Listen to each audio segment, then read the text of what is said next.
لیکن محمد بن سلمان ولی عہد سعودی عرب ان کا دورہ مؤخر ہو گیا، کینسل ہو گیا۔ اور پھر IMF کی طرف سے بھی کہا گیا کہ 8 فروری کے جو انتخابات ہوئے وہ جعلی تھے۔ بسم اللہ الرحمن الرحیم، اربوں سے اربوں روپے آتے ہوئے بلکہ اربوں ڈالر آتے ہوئے نظر آ رہے تھے، لیکن محمد بن سلمان ولی عہد سعودی عرب ان کا دورہ مؤخر ہو گیا، کینسل ہو گیا یا پھر منسوخ ہو گیا۔ انہوں نے پاکستان آنا تھا 19 مئی کو، اب کہا گیا کہ وہ 19 مئی کو نہیں آ رہے، شاید عید کے بعد آئیں گے۔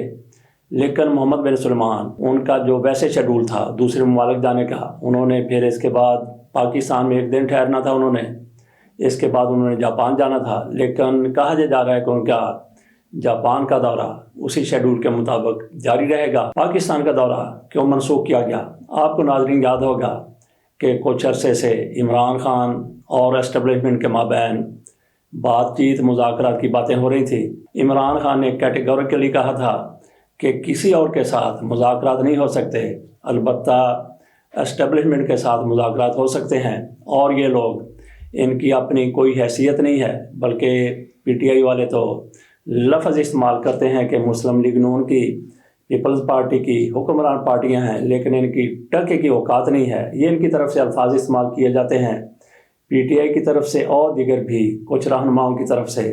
یہ تو کٹ پتلیاں ہیں جو ان کو نچارا ہے اس کے اشارے پر ناچ رہی ہیں، تو ان سے مذاکرات کرنے کا کوئی فائدہ نہیں۔ کچھ عرصے تک یہی باتیں ہوتی رہیں کہ اسٹیبلشمنٹ مذاکرات کے لیے تیار ہو گئی ہے۔ اسی دوران سعودی عرب سے ایک وزیر خارجہ کی سربراہی میں وفد پاکستان آتا ہے۔ وہ جیسے ہی وفد پاکستان سے واپس جاتا ہے، بالکل انہی دنوں ایک اور وفد وزیر دفاع کی قیادت میں پاکستان آ جاتا ہے۔ وہ وفد بھی پاکستان سے واپس چلا گیا تو شہباز شریف صاحب سرمایہ کاری کانفرنس میں شرکت کے لیے سعودی عرب جاتے ہیں۔ وہاں سے واپس آتے ہیں تو 50 رکنی ایک اور وفد سعودی عرب کا پاکستان آتا ہے، جس نے سارے امور کا جائزہ لینا ہوتا ہے کہ کس کے شعبے میں تعاون کیا جا سکتا ہے، کس شعبے میں معاہدے ہو سکتے ہیں۔ تو پاکستان میں عرب ممالک کی طرف سے اربوں ڈالر آتے ہوئے نظر آ رہے تھے، لیکن ایسا لگا کہ کسی نے اس پر جھپٹا مار دیا ہے۔ پاکستان اور سعودی عرب کے مابین تعلقات میں خوشگواریت سے کسی کو انکار نہیں ہے، لیکن یہ کیا ہو گیا کہ سعودی عرب کے ولی عہد کی طرف سے پاکستان کا 19 مئی کا دورہ اچانک سے مؤخر کر دیا گیا، کینسل کر دیا گیا یا منسوخ کر دیا گیا۔ بہرحال جو بھی ہے وہ 19 مئی کو آپ پاکستان نہیں آ رہے۔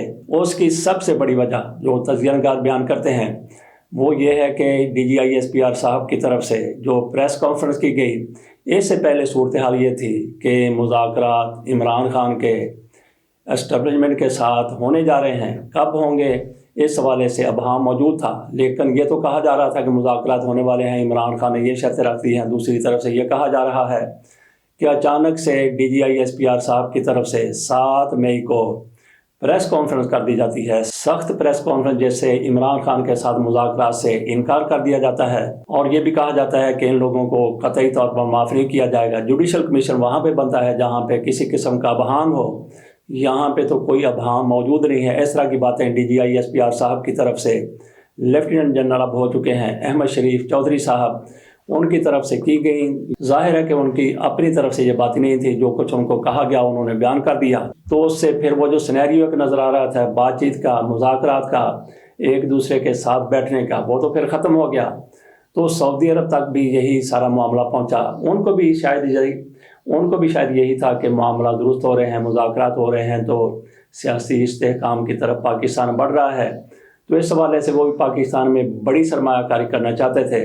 لیکن DG ISPR صاحب کی طرف سے جو پریس کانفرنس ہوئی، اس سے پوری دنیا میں میسج گیا، سعودی عرب میں میسج گیا کہ پاکستان میں حالات اس طرح سے بہتر نہیں ہیں۔ اور پھر IMF کی طرف سے بھی کہا گیا کہ 8 فروری کے جو انتخابات ہوئے وہ جعلی تھے، اور اس کے ساتھ یہ بھی انہوں نے کہا کہ جو انتخابات سے استحکام آنے کی امید تھی وہ پوری نہیں ہوئی۔ کیا کہا گیا IMF کی طرف سے میں آپ کے سامنے رکھتا ہوں۔ پاکستان میں انتخابات کے باوجود سیاسی بے یقینی برقرار ہے۔ پاکستان تحریک انصاف سے وابستہ آزاد امیدواروں نے دیگر سیاسی پارٹیوں سے زیادہ ووٹ لیے۔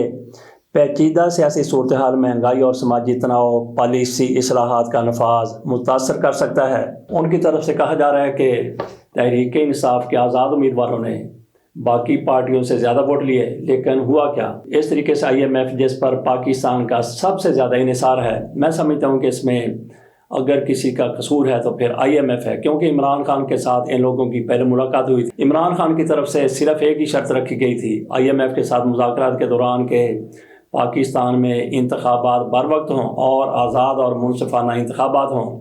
IMF کی طرف سے عمران خان کی بات سنی گئی، لیکن اس کے بعد جو انتخابات ہوئے، لیکن IMF کی طرف سے ان دنوں جب انتخابات ہو رہے تھے، اس سے پہلے بھی اس سے بعد بھی کسی قسم کا حکومت پر کوئی دباؤ نہیں تھا کہ انتخابات غیر جانبدار، لیکن اب ان کی طرف سے یہ کہا جا رہا ہے کہ انتخابات درست نہیں ہوئے، تحریک انصاف کے آزاد امیدواروں نے زیادہ ووٹ لیے۔ تو اس سے آپ اندازہ کر سکتے ہیں کہ پاکستان میں ہونے والے انتخابات کی ساکھ کیا ہے۔ وہی بات جو عمران خان کر رہے ہیں، تحریک انصاف کر رہی ہے اور ان کے حامی کر رہے ہیں، وہی IMF کی طرف سے کر دی گئی ہے۔ آج جو لوگ اقتدار میں بیٹھے ہوئے ہیں، جب ان کا جعلی مینڈیٹ ہے تو کس طرح سے معاملات آگے چلیں گے۔ آزاد کشمیر میں ہر شے آزاد ہو گئی ہے، پولیس ہی وہاں پہ آزاد ہے، آزادی کے ساتھ وہ جو چاہتی تھی کر رہی تھی، اب بھی وہ جو چاہتی ہے وہ کر رہی ہے۔ اس کے ساتھ ساتھ لوگ بھی آزاد ہو گئے ہیں، وہ بھی جو چاہتے ہیں وہ کرتے ہیں۔ وہاں پہ ایسا ایک بازار گرم ہوا ہے بد امنی کا، اور وہاں پہ کسی قسم کی سٹیبلٹی نہیں ہے۔ جلسے ہو رہے ہیں، جلسے تو معمول کی چیز ہے، جلوس نکالے جا رہے ہیں، مظاہرے ہو رہے ہیں، لیکن پورے کشمیر کو چوک کر کے بند کر کے رکھ دیا گیا ہے۔ آج تک یہی صورتحال ہے۔ شہباز شریف صاحب کی طرف سے بھی کہا گیا ہے کہ وہاں کی صورتحال کو کنٹرول کرنے کے لیے ہنگامی اقدامات کیے جائیں، اور شہباز شریف نے آج پھر اسلام آباد میں ہنگامی اجلاس بھی طلب کر لیا ہے۔ کشمیر ایک چھوٹا سا خطہ ہے، آزاد کشمیر چھوٹا سا علاقہ ہے، تھوڑے سے لوگ ہیں، اگر آپ ان کو بھی اکاموڈیٹ نہیں کر سکتے، ان کے مطالبات بھی نہیں مان سکتے۔ دوسری طرف کا کشمیر ہے، وہاں پہ بجلی فری ہے، وہاں پہ راشن بھی کشمیریوں کو دیا جاتا ہے۔ تو یہاں پہ آزاد کشمیر کی صورتحال یہ ہے کہ وہ کہہ رہے ہیں کہ بجلی یہاں سے پیدا ہوتی ہے، یہاں سے دریا جاتے ہیں تو پاکستان بھی بجلی پیدا کرتا ہے، ہمیں بجلی سستے نرخوں پر دی جائے۔ ایسے ان کے چھوٹے چھوٹے مطالبات ہیں، لیکن ان کے مطالبات کو نہیں مانا گیا۔ تو آج صورتحال یہ ہے کہ حالات بالکل بے قابو ہو چکے ہیں، ہاتھ سے نکل چکے ہیں۔ تو ویسے ان سے پوچھنا چاہیے کہ عمران خان کا دور تھا، مرکز میں تحریک انصاف کی حکومت تھی، خیبر PK میں حکومت تھی، پنجاب میں حکومت تھی، گلگت بلتستان میں حکومت تھی، آزاد کشمیر میں حکومت تھی، تو معاملات بالکل درست چل رہے تھے۔ آخر کار آپ کو کس نے انگلی لگا دی کہ آپ نے یہ سارا سیٹ اپ تہس نہس کر کے رکھ دیا، اور اس کے بعد یا تو پھر ایسا ہے کہ عمران جیسا کوئی اہل بندہ ہوتا، بلکہ عمران سے زیادہ اہلیت والا بندہ ہوتا تو معاملات کو کنٹرول کر لیتا، لیکن یہاں پہ سارے چھچرو مچھرو آ گئے جن کو اپنا نہیں پتا کہ ہم نے کرنا کیا ہے، پالیسی کیا ہے، سیاست کیا ہے، آگے کیسے بڑھنا ہے، تو کیسے معاملات درست ہوں گے۔ معاملات کو چلنے دیا جاتا تو آزاد کشمیر میں بھی آج امن ہوتا، پاکستان میں بھی ایسی صورتحال نہ ہوتی۔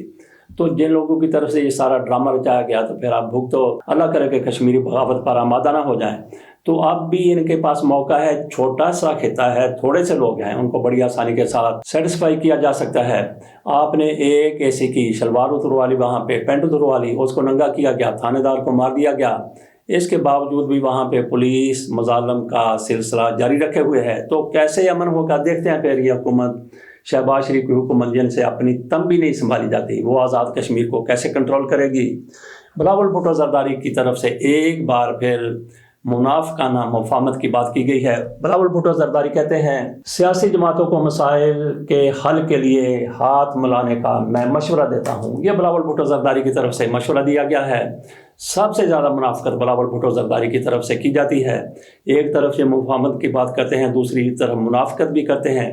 تو کس کے ساتھ یہ ہاتھ ملانا کا مشورہ دے رہے ہیں؟ کیا نون لیگ پیپلز پارٹی کے ساتھ ہاتھ ملائے، مولانا فضل الرحمان کے ساتھ ہاتھ ملائے، کس کے ساتھ پیپلز پارٹی ہاتھ ملائے جس کو یہ کہہ رہے ہیں کہ مفاہمت کی طرف آنا ہوگا؟ ساتھ یہ کہتے ہیں کہ گالی گلوچ کا کلچر وہ بھی پروان چڑھ رہا ہے۔ تو کون پروان چڑھا رہا ہے؟ آپ ہی پروان چڑھا رہے ہیں۔ آپ نے کیسے بندے کو خیبر پختونخوا کا گورنر لگا دیا، فیصل کریم کنڈی کو؟ اس سے اپنی زبان نہیں سنبھالی جا سکتی۔ ایک بندے سے وہ ہار گیا، اس کے مقابلے میں وزیر اعلیٰ کے مقابلے میں آپ نے اس کو گورنر بنا دیا۔ اس کی کیا حیثیت ہے؟ کیا اس کی سیاسی ساکھ ہے؟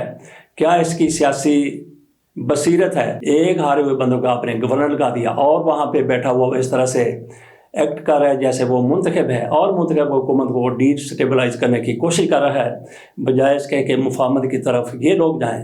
دوسروں کو بلاول بھٹو زرداری کہہ رہے ہیں کہ مفاہمت کے لیے ایک دوسرے سے ہاتھ ملانے کا مشورہ دیتا ہوں۔ اس سے زیادہ جو بلاول بھٹو زرداری کا کردار ہے، مفاہمت آپ نے کرنی ہے تحریک انصاف کے ساتھ، ان کے ساتھ تو آپ کی بنتی نہیں ہے۔ جیسے ہی تحریک انصاف کا نام آتا ہے، اس کی بات آتی ہے تو بلاول بھٹو زرداری، ان کی پارٹی 9 مئی کو لے کے مسلم لیگ نون کی طرح چلنا شروع کر دیتی ہے، باتیں کرنا شروع کر دے. اگر آپ وہی باتیں جاری رکھیں گے تو پھر کیسے مفاہمت ہوگی؟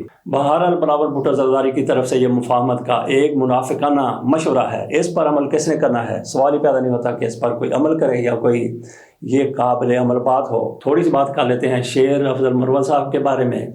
وہ بھی اپنی لائن تھوڑی سی بدلتے ہوئے نظر آ رہے ہیں. تحریک انصاف کی طرف سے عمران خان کی طرف سے ان کو سیاسی کمیٹی اور کور کمیٹی سے نکالا گیا ہے، تو اس کے بعد وہ بھی بکھرے پھر رہے ہیں. تو وہ اچانک سے واقعی شیر بن گئے تھے. عمران خان کا انہوں نے نام لیا، عمران خان کے حوالے سے انہوں نے باتیں کی، جلوس نکالے، جلسے کیے، بڑی بے جگری سے وہ سیاسی میدان میں لڑتے ہوئے نظر آئے.